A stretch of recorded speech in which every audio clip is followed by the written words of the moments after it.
Bom, pessoal, dando sequência, falaremos agora dos transtornos hipertensivos gestacionais. Vamos lá.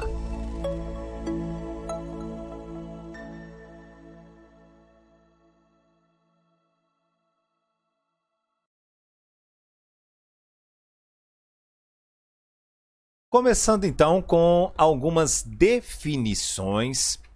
Quando se fala em hipertensão, a gente vai ver quais são os valores de hipertensão. Pela primeira vez, depois da 20ª semana de gestação, ou durante o parto, ou dentro das 48 horas pós-nascimento, é considerado uma hipertensão gestacional, ou uma pré-eclâmpsia, ou uma eclâmpsia, dependendo das características. Todos os três é hipertenso, porém a pré-eclâmpsia diferencia da hipertensão gestacional pela perda de proteína e a pré-eclâmpsia diferencia da eclâmpsia porque a eclâmpsia, além de pressão alta, além de perda de proteína, ainda tem convulsão. Podemos desenvolver também a síndrome HELP, que é uma pré-eclâmpsia grave aí. Quando se fala em hipertensão arterial crônica, é uma pressão de maior ou igual a 140 milímetros de mercúrio, ou uma pressão diastólica maior a 90, menor, menos de 20 semanas, ou prévia ao embaraço, e ainda persiste por 12 semanas pós-parto ou mais. Ou seja, o que é? É a mulher hipertensa que engravidou. Então, antes da 20ª semana, é claro que ela já tem pressão alta. Pode ser uma etiologia primária ou secundária. O que tem de característica nela foi o que eu falei. Proteinúria em tirilha, tirilha reativa, negativo. Não tem urina não tem proteína na urina. A hipertensão gestacional é aquela que tem uma pressão maior ou igual a 160, porém menor a 160, ou seja, maior ou igual a 140, menor a 160 de sistólica, e uma diastólica maior ou igual a 90 e menor a 100. Mais de 20 semanas, onde essa mulher, essa gestante, previamente era normotensa e agora apresenta essa hipertensão e ainda proteinúria em 24 horas, menor a 300, com trilha reativa negativa. Ou seja, aqui ele ainda continua sem uma pré-eclâmpsia. Por quê? Ele não tem proteinúria que me chama a atenção para falar que é uma pré-eclâmpsia. E ainda tem uma proteinúria negativa. A pré-eclâmpsia é aquela também que tem pressão alta, diastólica ou sistólica ou ambas, com mais de 20 semanas, previamente normotensa essa gestante, e agora com uma proteinúria significativa, mais de 300 miligramas de urina, na urina em 24 horas, e na fitinha reativa aí mais de 2 cruzes, ou um coeficiente proteinúria-creatinúria maior ou igual a 0,3 em urina simples ao azar. Quais são os sintomas da pré-eclâmpsia? Cefaleia severa, pode ter problemas de visão, zumbido no ouvido, dores no abdômen superior, vômitos, inchação repentina da cara, mãos e pés.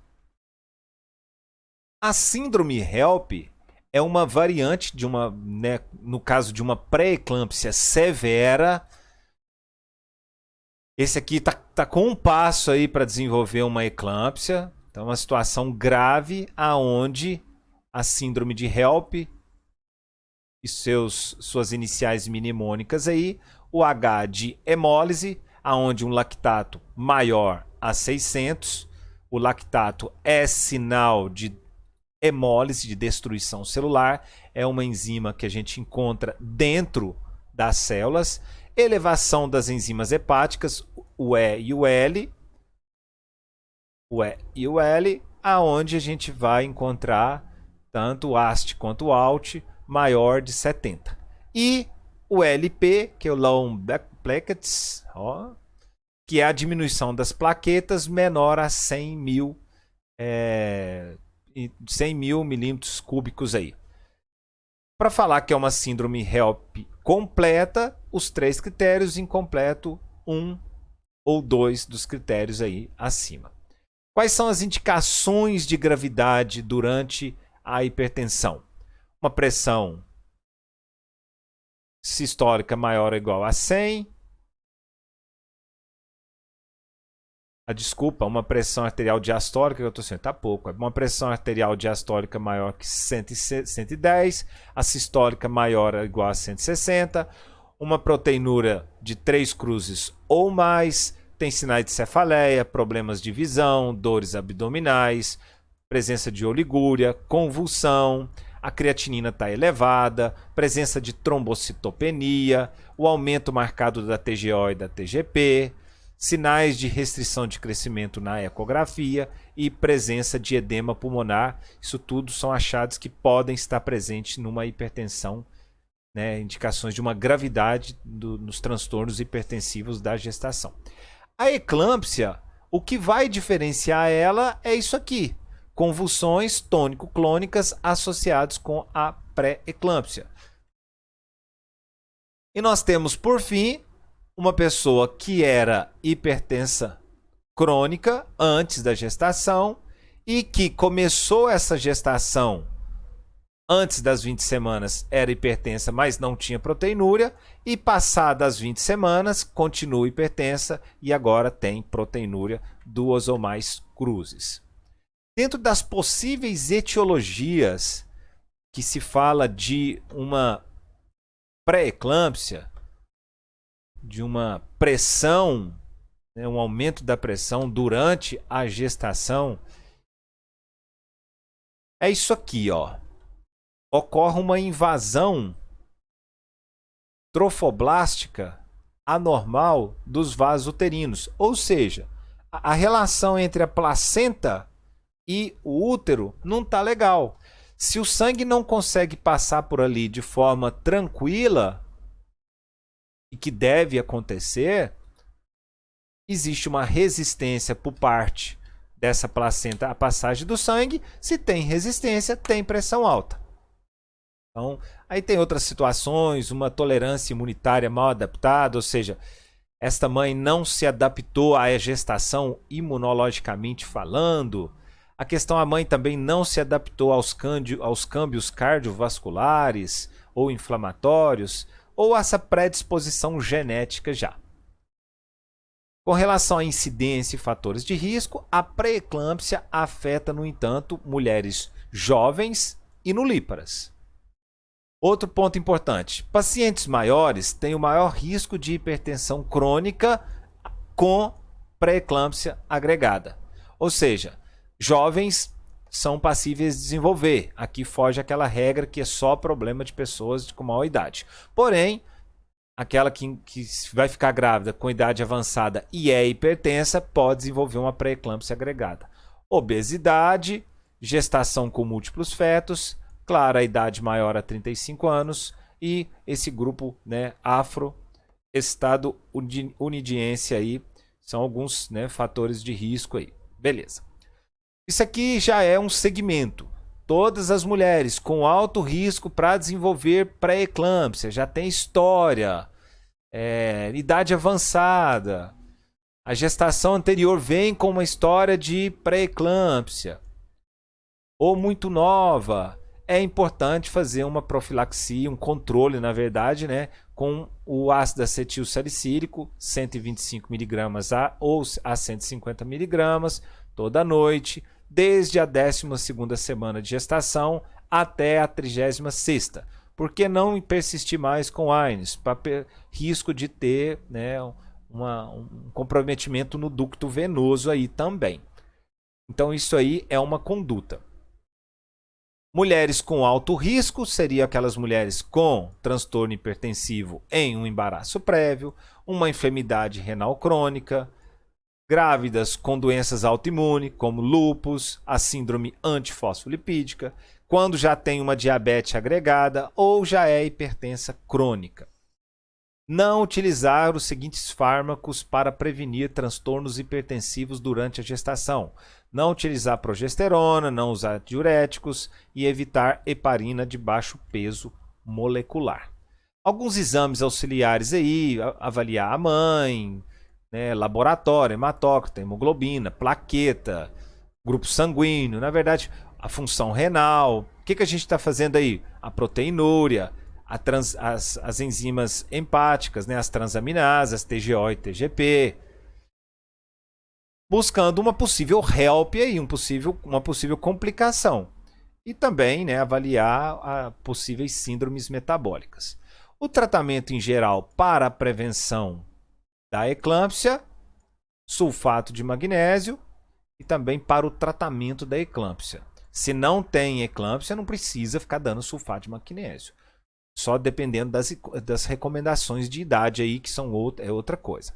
Controle de crises hipertensivas, né? Evitar uma pressão diastólica maior a 110.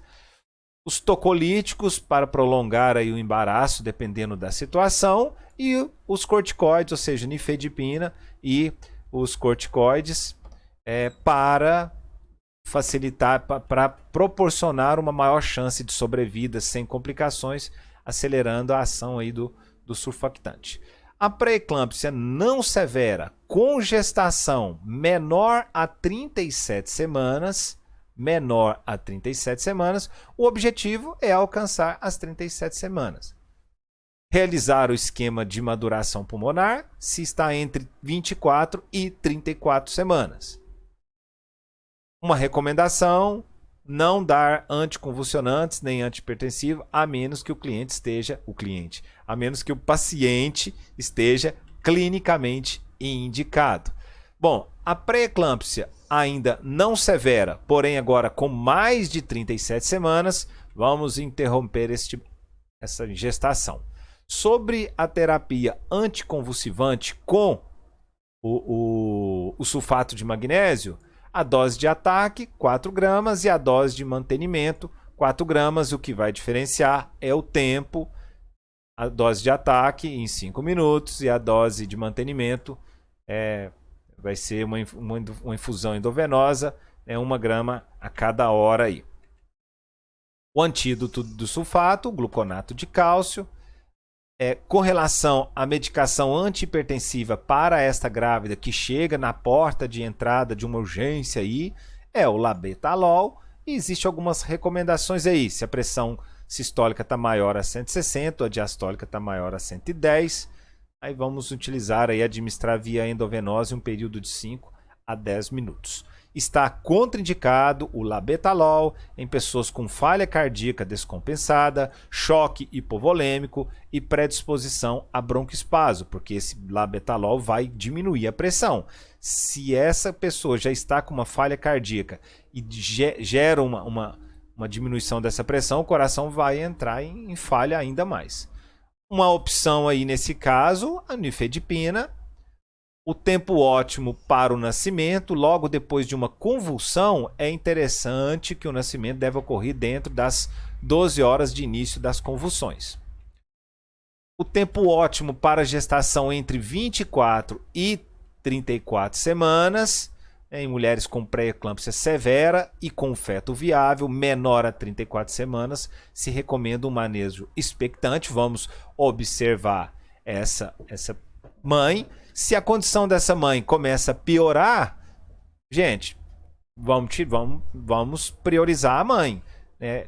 O feto está viável, você já vai fazer alguns protocolos, por exemplo, você já entra com um corticoide, mas imediatamente já inicia o trabalho de parto, não vai dar tempo de muita coisa. Qual que é o tempo ótimo para a gestação? Entre 34 e 36,6 dias, que é aquele que já não precisa do surfactante, não precisa da maduração, não precisa do tocolítico. Em mulheres com pré-eclâmpsia grave, com feto viável, o expectante dá uma observada e, se necessário, vamos para a cesárea. Aqui sempre isso, suspeita de alteração do bem-estar, né, finaliza o embaraço nas primeiras 24 horas. O tempo ótimo para gestação maior ou igual a 37 semanas, gente, gestação. Aqui está um quadro para finalizar, quadrinho bem legal, né? Se é uma hipertensa gestacional, vai fazer o manejo, vai observar todos os problemas aí.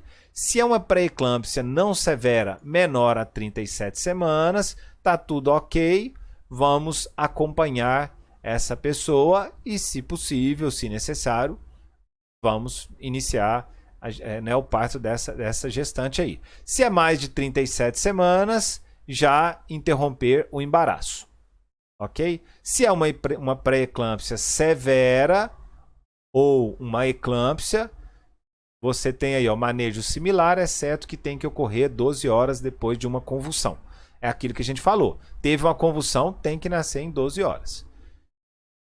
E se essa pré-eclâmpsia ou eclâmpsia severo, tem que internar, vai ativar o código vermelho, sulfato de magnésio, avaliar os antihipertensivos, e aqui está as recomendações que nós falamos uma por uma nessa reta final. Beleza? Então é isso. É difícil, mas ao mesmo tempo não é. Um abraço, galera.